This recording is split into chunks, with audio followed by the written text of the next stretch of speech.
Dinking in pickleball is not just about tapping the ball back and forth and then hitting hard at random. The goal of dinking is to set yourself up for a ball that you can attack on. You're also trying not to give your opponent a ball that they can attack on. And one of the most important aspects to dinking is what type of spin you're putting on the ball. So there's 3 different types of spin that you can use when you're dinking. And pro players and high-level players use a specific spin every time. You're not just gonna be getting a random spin if you wanna be dinking successfully. So in this video, I'm gonna take you through exactly how to get these types of spin. And at the end of the video, I'm gonna give you a formula that you can follow so you know what type of spin to go for on every dink.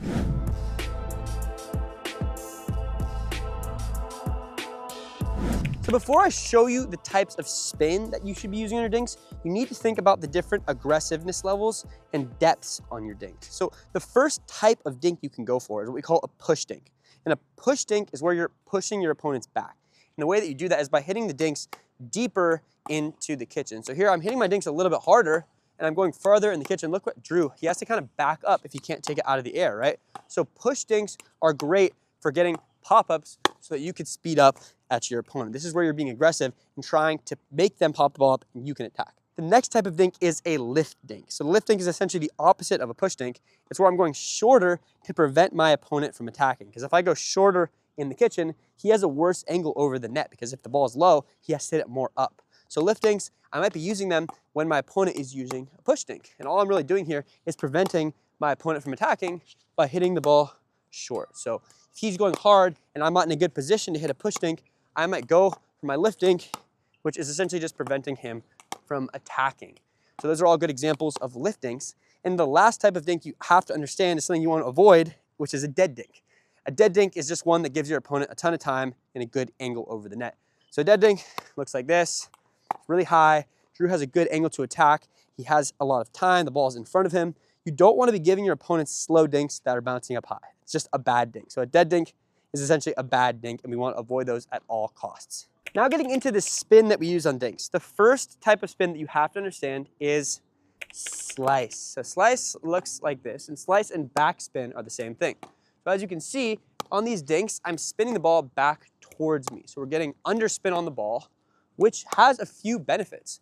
And one of the first benefits is that when you slice, it sort of feels like the ball is staying lower. And the reason for that is it bounces a little bit back towards you, which keeps it closer to the net. So it gives your opponent a worse angle of attack. So when you're using a slice dink, it's a very good way to neutralize your opponents from attacking you. So it's a good dink to use when you're hitting a lift dink, because when you're hitting a lift dink, remember, you're trying to prevent your opponent from attacking. So on a slice, it's a very good neutral dink that essentially just keeps you in play, right? Another good reason to use a slice is if you're stretched out. So when you see players really stretched out on a dink, usually they're going to use a slice and not one of the later spins that I'm going to show you. And the reason for that is when I get stretched out, a lot of the time using this slice form is just easier. So it's a lot simpler for me to use a slice because all I have to do is set my paddle and I can just push forward through the ball. So when I get stretched on my slice, especially on my backhand, I set my paddle so that it's already facing my target and I just push forward through the ball. But what is the technique of that? Let me show you right now. So in terms of the technique on the slice dink, to get backspin, I need to make sure that I'm coming under the ball. So when I hit the dink, I'm kind of cupping under it like this. So I'm leading with the bottom edge of my paddle. I'm gonna have a continental grip when I'm doing this on both sides. And that's how you get slice. You're essentially just cupping under the ball so that you get a little bit of backspin and you don't need to overdo it. So you don't need to be like really chopping at it. You're literally just cupping under it so that it gets that backspin. It's really easy to see if you're doing this properly. Just look at the ball and you'll see if it's coming back towards you. And on the forehand, it's the same thing. You're just cupping under the ball with this bottom edge of the paddle. So forehand slice dinks look just like this. It's very subtle motion. You're getting a very subtle amount of spin, but it does have a pretty dramatic effect on the bounce and on how low the ball is for your opponents. And an important technical thing to think about is that when you're hitting your slice dinks, you want your paddle to be parallel to the court. So your wrist should be cocked. You don't want it to be down like this. So this is what we're gonna do on a future dink that I'm gonna show you in this video. But for these dinks, you want your wrist to be like this on both sides. So see how my paddle, when I'm hitting these dinks, is sort of sideways with the court. It's facing the same direction, and that lets me get under it with my bottom edge of my paddle. So it's sort of impossible to hit a good amount of slice if you don't have your paddle off to the side like this. And all I'm doing in terms of my stroke is pushing my paddle directly towards my target. So before I hit the ball, I set the angle of my paddle towards where I want to hit it, towards my target. So if I want to hit straight in front of me, it's going to be like this. If I want to hit cross court, it's going to be like this. And to hit the ball, I just push towards the target with my shoulder. So I don't really use much elbow.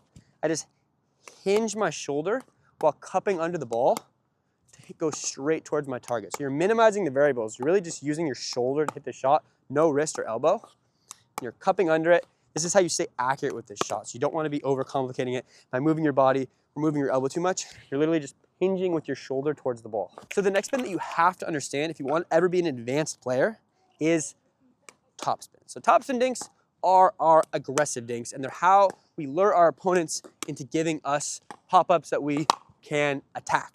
The problem is if you don't have a gritty paddle, you're not going to be able to grab the ball enough to make your topspin dinks effective.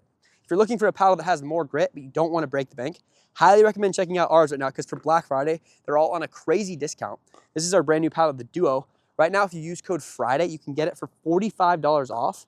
This is one of the best paddles on the market. It competes with all the paddles that are like $280. But right now, you can get it for $45 off, which makes it $155. It's way too good of a price for this paddle.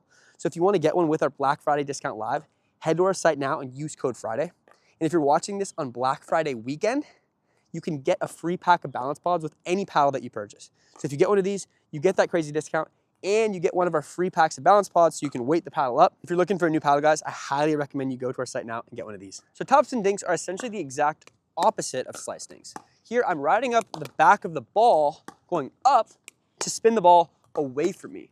And when I do this, a few things happen. The first is that when the ball bounces, it jets off towards my opponent. So it does the opposite of slice. It jets towards them, which makes it harder for them to time it. So if I can hit a really spinny topspin dink, it can actually create my opponent to hit a miss hit, right? They might miss the center of their paddle because the ball jumps off more and they might hit a pop-up or miss it in the net. Also, when you're hitting topspin, technically the ball drops faster. It doesn't drop that fast since we're not spinning as much as we are from the back of the court, but it does drop a little bit faster, which gives you the ability to hit it slightly harder.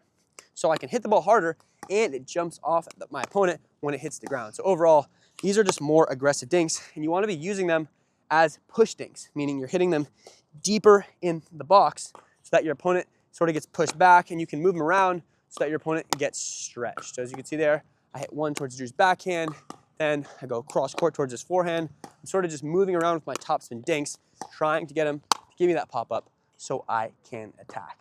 And in terms of the technique you want to have to make this happen, you want to have that same cocked wrist that you have when you're hitting your slice dinks, because it's really hard to hit topspin if your paddle is pointing down like this. You want it to sort of be sideways like this, and you really are just riding up the back of the ball. So when I'm hitting my topspin dink, I'm lifting up with my shoulder as I'm going forward. So a slice, I'm cupping under it. On a slice, I kind of finish with my paddle facing up. On topspin, I finish with my paddle facing a lot more forward. So I don't have my paddle facing up, which forces the top edge to ride up the back of the ball. So I'm not really going under the ball like I am with my slice, which also makes the topspin dink a little bit more linear because I'm having my paddle facing more straight towards my opponent. On a slice, it's more up, so I get a little bit more lift when I hit my slice. So topspin dinks are generally harder because I'm hitting them more linear like this. And you really want to keep things simple. So you might see pros doing some topspin dinks where they're like lifting up their hand like this after they hit the ball. That's a good thing to do if you're advanced and it'll give you more spin. But if you're just getting the hang of a topspin dink, make it simple on yourself, minimize how much wrist you're using, and just really try to lift with your shoulder. So to hit a topspin dink in the simplest possible way, you just are lifting up like this. You don't need to be windshield wiping. You don't need to be lifting up with your elbow that much. Literally just lift up with your shoulder and go up the back of the ball. A good way to practice the technique of hitting the topspin dink is to just get on a windscreen and practice going up like this. So this is what you're doing. This is how you get topspin. If you look at the ball, it has topspin on it after I do this. This is just a good way to get that motion, to really understand what you need to do to get that type of spin. Obviously, when I'm hitting a topspin dink, I'm doing that while going forward too. So you can kind of back up and practice on the fence. If you look, if I hit good topspin on the fence, the ball goes straight up. So you can kind of see that you're getting the spin by feeding it to yourself like this if you're having trouble doing it in an actual rally. On the backhand, getting topspin on your dinks is a little bit trickier. You can do it with one hand, which looks like this, but this is not that common. You don't see that many players doing topspin dinks with one hand, but if you want to try it, it does look like this. I'm actually not that good of it because when I hit topspin dinks on my backhand, I do use two hands. So most high-level players, when they're hitting topspin dinks on the backhand, they use two hands. To do this, you have your two-hander grip, and you essentially just ride up the back of the ball like you do on a forehand topspin dink. If you want to go deeper into the two-handed backhand, I just made a video on that last week. Not going to go too deep into that. Just know that topspin dinks are a lot easier for most players on their forehand, but on the backhand, you're just riding up back of the ball in the same way. You don't need to overcomplicate it with a wrist. Whether or not you're using a one-hander or two-hander, same idea. You're just riding up the back of the ball. The main thing you need to think about is just getting that spin. So you might need to do a little bit of drilling to practice the technique of getting the spin so you can apply it to a real rally and a real point. The last type of spin that you need to know is the flat spin. So essentially no spin. So flat dinks look like this, and they're essentially when I'm not hitting any spin on the ball. You might still see some spin because the ball is never just going to be perfectly still, but on a flat dink, I'm not really getting much spin at all. A lot of the time you're using flat dinks on lift dinks. So you're just trying to get the ball over to keep the dinking rally going.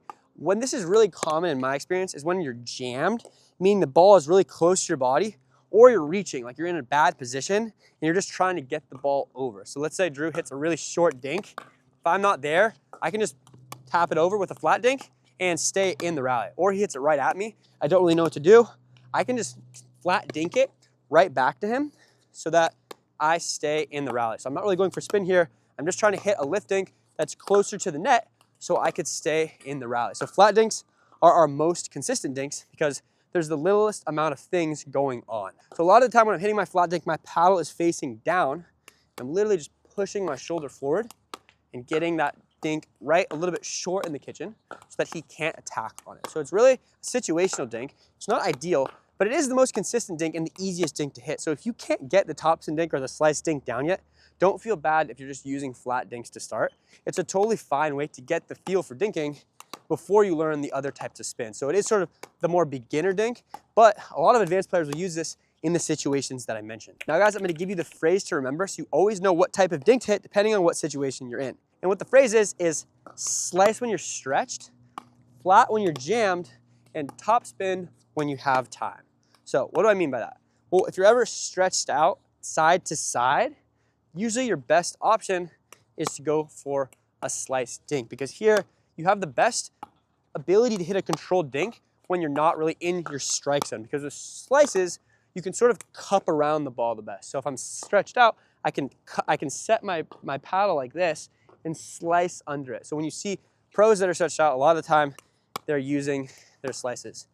And as I just mentioned, why we hit flat when we're jammed is because a lot of the time when we're jammed, it's a little bit awkward to hit a spin. So here I can just go for a flat dink because the ball is right into me, and it's just a little bit awkward to go for any other type of spin here. And of course, topspin when you have time, because when you have time, you want to be going for aggressive dinks, and topspin is the best spin to use when you're hitting an aggressive dink. So whenever you have time and you have topspin down, not everyone has topspin down, but if you do, you want to be using topspin when you have time, because that's the best dink to push your opponent's back, get a pop-up that you can speed up on. So when you get topspin down, you want to use it whenever your opponent gives you a dead dink or gives you an easier lift dink that you can attack on, and you want to use a push dink. Thank you so much for watching, guys, and make sure to subscribe if you enjoyed that video and if you enjoyed those tips. And if you want to see another video where me and my sister take you through the top amateur mistakes that I see players making at rec play, watch this.